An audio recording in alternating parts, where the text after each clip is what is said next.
بسم اللہ الرحمن الرحیم۔ میرے پیارے دوستو، عزیزو بہن بھائیو، السلام علیکم۔ درود پاک پڑھیں، چلتے ہیں حدیث مبارک کی طرف۔ یہ حدیث مبارک بخاری شریف کی روایت ہے جو میں آپ لوگوں کے سامنے بیان کر رہا ہوں۔ حدیث مبارک کو آخر تک لازمی سنیے۔ حدیث مبارک کو سننا نہایت ثواب کا کام ہے۔ رسول اللہ صلی اللہ علیہ وآلہ وسلم نے فرمایا، جو کوئی اللہ اور آخرت کے دن پر ایمان رکھتا ہو،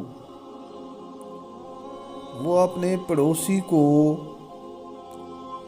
تکلیف نہ پہنچائے، اور کوئی اللہ اور آخرت کے دن پر ایمان رکھتا ہو، وہ اپنے مہمان کی عزت کرے، اور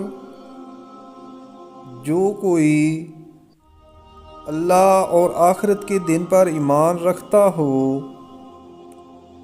وہ اچھی بات زبان سے نکالے ورنہ خاموش رہے۔ میرے پیارے دوستو، اگر آپ حدیث مبارک سننا پسند کرتے ہیں تو اس طرح کی مزید حدیث کے لیے چینل کو سبسکرائب کر لیں۔ برائے مہربانی ویڈیو کو لائک بھی کریں۔ اجازت دیں، ملتے ہیں پھر ایک نئی حدیث کے ساتھ۔ جزاک اللہ، شکریہ، اللہ حافظ۔